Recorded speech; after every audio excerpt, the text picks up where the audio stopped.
Hi అండి, welcome to my channel. ఈరోజు video వచ్చేసి కొంచెం సింపుల్గా ఉండే బ్లౌజ్ బ్యాక్ నెక్ డిజైన్ని కటింగ్ అండ్ స్టిచ్చింగ్ ఏ విధంగా చేయాలో చూపిస్తాను. దీనికి సంబంధించిన మెజర్మెంట్స్ అన్నీ కూడా నేను ఇక్కడ స్క్రీన్లో అయితే మెన్షన్ చేసేస్తున్నాను. క్యాన్వాస్ పేపర్ని తీసుకుని డబుల్ ఫోల్డింగ్ చేసి నెక్ విడ్త్ అలానే నెక్ లెంత్ని కూడా ఈ విధంగా ఒక బాక్స్ లాగా అయితే డ్రా చేసుకోవాలి. ఈ బాక్స్లో మనకి ఏ నెక్ డిజైన్ అయితే డ్రా చేసుకోవాలనుకుంటున్నామో నేను ఇక్కడ వచ్చేసి పాట్ నెక్ని అయితే డ్రా చేసేస్తున్నాను. కొంచెం డీప్గా ఉండే నెక్ డిజైన్ మాత్రం డ్రా చేస్తున్నాను అనమాట. ఈ విధంగా నెక్ డిజైన్ని డ్రా చేసిన తర్వాత నెక్ మిడిల్లో వచ్చేసి స్క్రీన్లో చూపించిన విధంగా ఇలా మార్కింగ్ చేసుకోవాలి. కొంచెం హెవీ మోడల్లో ఉండి డిఫరెంట్గా ఉన్న బ్లౌజ్ డిజైన్ ట్రై చేయాలనుకుంటే ఈ డిజైన్ అయితే ట్రై చేయండి, చాలా బాగుంటుంది.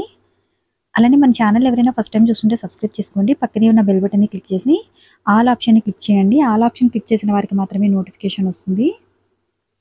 చుట్టూ ఎక్స్ట్రా ఉన్న క్యాన్వాస్ పేపర్ని కటింగ్ చేసేసుకుని నెక్ మిడిల్లో అయితే ఈ విధంగా కటింగ్ చేసుకోవాల్సి ఉంటుంది. ఇలా కటింగ్ చేసుకున్న తర్వాత డిజైన్ ఏదైతే ఉందో ఈ డిజైన్ కూడా కట్ చేసేసుకుని మనకి స్టిచ్చెస్ కోసం అని చెప్పేసి ఈ డిజైన్ మాత్రం 1.5 ఇంచ్ కానీ 2 ఇంచ్ కానీ ఎక్స్ట్రాగా తీసుకోవాల్సి ఉంటుంది. చివరి మాత్రం స్టిచ్చెస్ కోసం అని చెప్పేసి నేను ఇక్కడ ఎక్స్ట్రాగా అయితే మార్కింగ్ చేసేస్తున్నాను. ఇలా ఎక్స్ట్రాగా మార్కింగ్ చేసుకున్న దాన్ని ఒక 1 ఇంచ్ వరకు అయితే తీసుకున్నాను. ఇప్పుడు చుట్టూ క్యాన్వాస్ పేపర్ని కటింగ్ చేసేసుకోవాలి. ఇలా కట్ చేసేసుకున్న తర్వాత ఇక్కడ బ్లౌజ్ వచ్చేసి 2 కలర్ కాంబినేషన్లో అయితే స్టిచ్ చేస్తున్నాను. మనకి గ్రీన్ అండ్ పింక్ కాంబినేషన్లో స్టిచ్చింగ్ చేస్తున్నాను. శారీలో 2 కలర్స్ ఉంటే కనుక మీరు ఈ 2 కలర్ కాంబినేషన్లో ఈ డిజైన్ అయితే స్టిచ్చింగ్ చేసుకోవచ్చు. అలానే డిజైన్ కోసం యూజ్ చేసిన ఫ్యాబ్రిక్ వచ్చేసి రా సిల్క్ ఒక 1/4 మీటర్ ఎక్స్ట్రా తీసుకుంటే మనకి హ్యాండ్స్కి బ్యాక్ పార్ట్కి కూడా మొత్తం బ్లౌజ్కి స్టిచ్చింగ్ చేసేసుకోవచ్చు అనమాట. క్యాన్వాస్ పేపర్కి వన్ సైడ్ వచ్చేసి షైనింగ్ ఉంటుంది కదా, ఈ షైనింగ్ ఉన్న వైపు క్యాన్వాస్ పేపర్ని మెయిన్ ఫ్యాబ్రిక్ ఉంచేసి ఐరన్ చేయాలి. ఐరన్ చేస్తే కనుక మనకి స్టిచ్ చేసినప్పుడు కదిలిపోకుండా ఇలా గమ్ చేసినట్టుగా ఉండిపోతుంది. ఇలా నెక్ చుట్టూ కూడా స్టిచ్చెస్ వేసేసిన తర్వాత చుట్టూ ఏమైనా ఎక్స్ట్రాగా ఫ్యాబ్రిక్ ఉంటే ఈ ఫ్యాబ్రిక్ని అయితే కటింగ్ చేసేసుకోవాలి. మిడిల్లోకి ఫోల్డింగ్ చేసేసి చిన్నగా కటింగ్ చేసేసిన తర్వాత ఇక్కడ వచ్చేసి నేను బీడ్స్ లేస్ని అయితే స్టిచ్చింగ్ చేస్తున్నాను. బీడ్స్ లేస్ని స్టిచ్చింగ్ చేయడం కోసం అని చెప్పేసి సింగిల్ పాదాన్ని అయితే యూజ్ చేస్తున్నాను అనమాట. ఇక్కడ మనకి నార్మల్ స్టిచ్చింగ్ కోసం డబుల్ పాదాన్ని అయితే యూజ్ చేస్తాం కదా, ఈ డబుల్ పాదాన్ని తీసేసి సింగిల్ పాదాన్ని నుంచి ఈ విధంగా బీడ్స్ మీదకి మనకి స్టిచ్చెస్ వెళ్ళిపోకుండా జాగ్రత్తగా స్టిచ్ చేసుకోవాల్సి ఉంటుంది. ఈ బీడ్స్ కూడా కొంచెం బిగ్ సైజ్లో ఉన్న బీడ్స్ లేస్ని తీసుకున్నాను. మీరు కావాలనుకుంటే కొంచెం స్మాల్ సైజ్లో ఉన్న లేస్ని తీసుకున్నా సరే బాగానే ఉంటుంది. ఇది వచ్చేసి సింగిల్ బీడ్ అనమాట. మనకు కొంచెం పెద్ద సైజులో ఉంది కనుక కొంచెం నీట్గా కనిపిస్తుంది.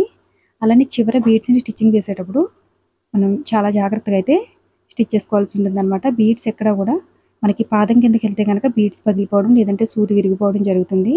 అలా పాదం కిందకి వెళ్ళిపోకుండా జాగ్రత్తగా స్టిచ్చింగ్ చేసుకోవాలి. ఇలా లేస్ని స్టిచ్చింగ్ చేసేసుకున్న తర్వాత ఇప్పుడు వచ్చేసి నేను బ్యాక్ పార్ట్కి అయితే దీన్ని స్టిచ్చింగ్ చేసేస్తున్నాను. మనం నెక్ పార్ట్ని స్టిచ్చింగ్ చేసిన తర్వాత లేస్ని అయితే స్టిచ్చింగ్ చేసుకోలేము, ఎందుకంటే మనకి ఈ క్లాత్ అనేది కొంచెం ముడతలు పడినట్టుగా అవుతుంది. అందు గురించి అని చెప్పేసి ముందుగానే నేను ఇక్కడైతే బీడ్స్ లేస్ని స్టిచ్చింగ్ చేసేసాను. అలానే నెక్ మిడిల్లో డిజైన్ పార్ట్ ఏదైతే ఉందో దీన్ని లైనింగ్ క్లాత్ తోటి స్టిచ్చింగ్ చేసేసుకోవాల్సి ఉంటుంది. ఇది వచ్చేసి ప్యూర్ జార్జెట్ క్లాత్ అనమాట, చాలా సిల్కీగా ఉంటుంది. సిల్క్ శారీతో heavy model blouse back neck డిజైన్ని ఏ విధంగా కటింగ్ అండ్ స్టిచ్చింగ్ చేయాలో మన ఛానల్లో అయితే చాలా వీడియోస్ అయితే అప్లోడ్ చేశానండి. ఎవరికైనా ఇంట్రెస్ట్ ఉంటే కనుక ఛానల్ ప్లేలిస్ట్లోకి వెళ్ళి మీరు చెక్ చేసుకుంటే కనుక మీకు క్లియర్గా ఏ డిజైన్కి ఏ స్లీవ్ డిజైన్ స్టిచ్చింగ్ చేసుకోవాలో కూడా తెలుస్తుంది.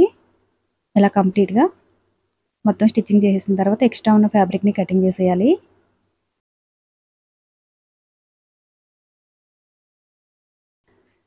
ఇలా చుట్టూ ఎక్స్ట్రా ఉన్న ఫ్యాబ్రిక్ని కటింగ్ చేసేసిన తర్వాత ఇక్కడ నేను పైపింగ్ కోసం అని చెప్పేసి పింక్ కలర్ క్లాత్ని అయితే తీసుకున్నాను. ఈ క్లాత్ వచ్చేసి కొంచెం సిల్క్ క్లాత్లోనే తీసుకున్నాను. డిజైన్ కోసం రా సిల్క్ని యూజ్ చేశాం కదా, డోరీ థ్రెడ్ కోసం అలానే పైపింగ్ కోసం ఇక్కడైతే నేను సిల్క్ క్లాత్ని అయితే యూజ్ చేశాను అనమాట. మనకి డోరీ డిజైన్ అనేది కొంచెం నీట్గా స్టిఫ్గా ఉండాలంటే రా సిల్క్ కన్నా సిల్క్ క్లాత్తో యూజ్ చేస్తేనే డిజైన్ అనేది కొంచెం నీట్గా వస్తుంది. ఒకవేళ మీకు అవైలబుల్లో లేకపోతే కనుక డైరెక్ట్గా రా సిల్క్ తోటి స్టిచ్చింగ్ చేసుకోండి. ఈ పైపింగ్ని కూడా వన్ సైడ్ అయితే స్టిచ్చింగ్ చేసేయాలి. ఇలా వన్ సైడ్ స్టిచ్చింగ్ చేసుకోవడం వల్ల మనకి హెమ్మింగ్ చేసినప్పుడు ఫోల్డింగ్ చేసేసి స్టిచ్ చేసుకోవడానికి ఈజీగా ఉంటుందన్నమాట. అలాగే కార్నర్లో మాత్రం చిన్నగా కటింగ్ చేసుకోండి. ఇట్లా కటింగ్ చేసుకోవడం వల్ల మనకి ఏంటంటే క్లాత్ని ఫోల్డింగ్ చేసినప్పుడు మనకి కొంచెం ఫ్రీగా మూవ్ అవుతుంది అనమాట. 2 సైడ్స్ కూడా పైపింగ్ చేసేస్తున్నాను. క్లాత్ని మనం ఎదుల వైపుకి ఫోల్డింగ్ చేసినప్పుడు మనకి కొంచెం వైట్ కలర్‌లో కనిపిస్తుందని చెప్పేసి నేను ఇక్కడ పైపింగ్‌ని అయితే చేస్తున్నాను. అదే డిజైన్ వచ్చేసి మొత్తం రా సిల్క్ అనుకుంటే గనక మీరు క్లాత్‌ని అయితే అవతల వైపుకి ఫోల్డింగ్ చేసేసుకోండి. లైనింగ్ క్లాత్ వైపు నుంచి స్టిచ్చింగ్ చేసేసుకొని అవతలకి ఫోల్డింగ్ చేసేస్తే గనక మీకు పైపింగ్ చేయాల్సిన అవసరం కూడా ఉండదు. ఇక్కడొచ్చేసి మనకి క్లాత్ కొంచెం సిల్కీగా ఉండడం వల్ల నేను ఈ విధంగా అయితే స్టిచ్చింగ్ చేస్తున్నాను. ఇలా కంప్లీట్‌గా 2 సైడ్స్ కూడా పైపింగ్‌ని స్టిచ్చింగ్ చేసేసిన తర్వాత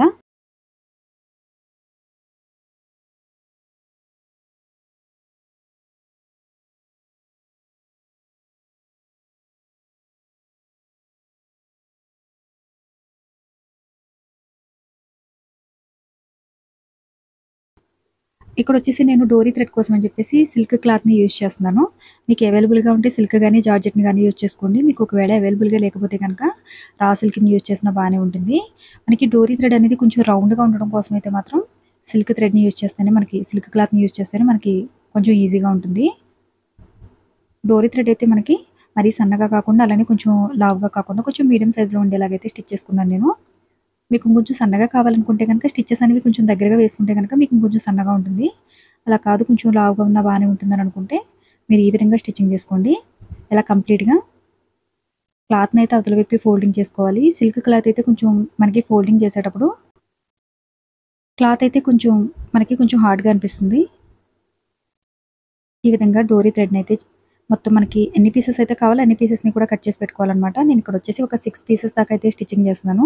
మీకు ఇంకా థ్రెడ్స్ కొంచెం దగ్గరగా ఉండాలనుకుంటే గనక ఒక 7, 8 థ్రెడ్స్ వరకు అయితే ఈ విధంగా స్టిచ్చింగ్ చేసేసుకోవచ్చు.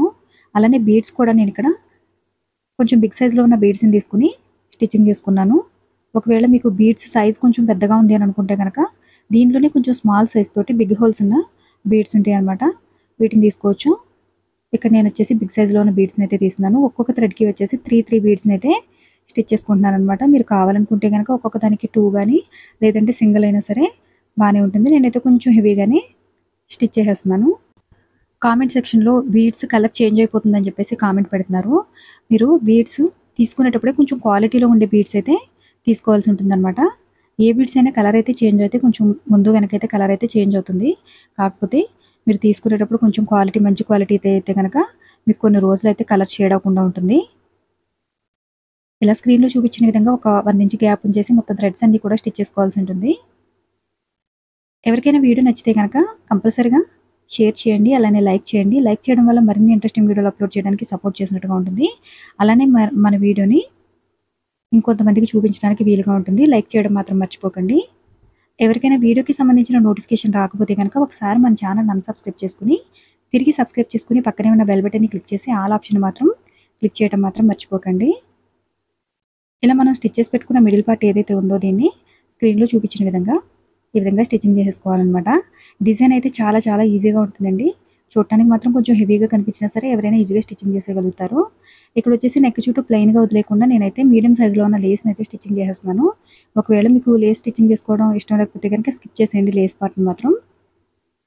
ఈ విధంగా నెక్ చుట్టూ లేస్‌ని స్టిచ్చింగ్ చేసేసిన తర్వాత మనకి నెక్ మిడిల్‌లో మీడియం సైజ్‌లో ఉన్న ప్యాచ్‌నైనా స్టిచ్చింగ్ చేసుకోవచ్చు. లేదనుకుంటే గనక ఫ్లవర్‌నైనా స్టిచ్చింగ్ చేయొచ్చనమాట. నేనైతే 2 కలర్ కాంబినేషన్‌లో అయితే ఫ్లవర్‌ని స్టిచ్చింగ్ చేస్తున్నాను. ఇవి 2 క్లాత్‌లు కూడా సిల్కేననమాట. ఫ్యాబ్రిక్ 2 కూడా సిల్క్‌లోనే తీసుకున్నాను. ఈ విధంగా ఫోల్డింగ్ చేసేసి మొత్తం 6 పీసెస్ వచ్చేలాగా అయితే కటింగ్ చేసుకోవాల్సి ఉంటుంది. ఇలా 6 పీసెస్ వచ్చేలాగా కటింగ్ చేసేసుకొని నీట్‌గా దీన్ని స్టిచ్చింగ్ చేసేసుకోవచ్చు ఫ్లవర్ టైప్‌లో. కొంచెం ఫ్లవర్‌ని సైజ్ చిన్నగా ఉండాలనుకుంటే గనక మీరు పీసెస్ అన్నిటిని కూడా ఇక్కడొచ్చేసి నేను 3.5 ఇంచు లెంత్ విడ్త్‌లో అయితే పీస్‌ని తీసుకున్నాను. మీరు కొంచెం చిన్న చిన్న పీసెస్ కింద కటింగ్ చేసుకుంటే గనక మీకు ఫ్లవర్ సైజ్ కూడా కొంచెం తగ్గుతుంది. ఇక్కడైతే కొంచెం మీడియం సైజ్‌లో ఉన్న ఫ్లవర్‌ని అయితే నేను స్టిచ్చింగ్ చేసేస్తున్నాను. స్క్రీన్‌లో చూపించిన విధంగా 1 బై 1 పీసెస్‌ని అయితే స్టిచ్ చేసుకోవాల్సి ఉంటుందన్నమాట. కొంచెం సింపుల్‌గా ఉన్న డిజైన్స్‌ని స్టిచ్చింగ్ చేయడం కోసం అని చెప్పేసి మన సెకండ్ ఛానెల్‌లో అయితే నేను ఒక్కొక్క వీడియో అయితే అప్లోడ్ చేస్తున్నానండి. డైలీ కాకపోయినా సరే అప్పుడప్పుడు కొంచెం సింపుల్‌గా ఉన్న బ్లౌజ్ డిజైన్స్‌ని అయితే అప్లోడ్ చేయడం జరుగుతుంది. దానికి సంబంధించిన లింక్ అయితే నేను డిస్క్రిప్షన్‌లో ఇస్తాను. ఎవరికైనా ఇంట్రెస్ట్ ఉంటే గనక మీరు లింక్‌ని క్లిక్ చేస్తే గనక డైరెక్ట్‌గా ఛానల్‌లోకి వెళ్ళిపోతుంది. అలానే మన ఛానల్‌కి సంబంధించిన సోషల్ మీడియా లింక్స్ కూడా నేను డిస్క్రిప్షన్‌లో అయితే ఇస్తాను. ఫేస్‌బుక్ పేజ్ గాని, ఫేస్‌బుక్ ప్రొఫైల్ గాని, అలానే ఇన్‌స్టాగ్రామ్ లింక్స్ అన్నీ కూడా నేను డిస్క్రిప్షన్‌లో అయితే ఇచ్చాను. ఇంట్రెస్ట్ ఉంటే గనక వాటిని కూడా ఫాలో చేయడానికి ట్రై చేయండి. చాలామంది బ్లౌజ్ ప్రైస్ చెప్పండి అని చెప్పేసి కామెంట్ సెక్షన్‌లో అడుగుతున్నారు కదా! దానికి సంబంధించి ఒక వీడియో అయితే అప్లోడ్ చేశానండి. పూర్తి డీటెయిల్స్ తోటి ఒక 10 మినిట్స్ వీడియో అయితే అప్లోడ్ చేశాను. వీడియోనైతే స్కిప్ చేయకుండా చూడండి. స్కిప్ చేయకుండా చూడటం వల్ల నేను కాస్ట్‌ని మెన్షన్ చేసే వీడియోస్ అయితే చాలా వరకు వీడియో స్కిప్ చేసేయడం వల్ల నేను పెట్టలేకపోతున్నాను వీడియోస్ అయితే. కనీసం వీడియోని స్కిప్ చేయకుండా చూడగలిగితే మంత్లీ 1 వీడియో అయినా సరే కంపల్సరీగా అప్లోడ్ చేశాను. వీడియో నచ్చితే గనుక లైక్ చేయండి, షేర్ చేయండి. అలానే మన ఛానల్ ఎవరైనా ఫస్ట్ టైమ్ చూస్తుంటే సబ్స్క్రైబ్ చేసుకోండి. Thanks for watching.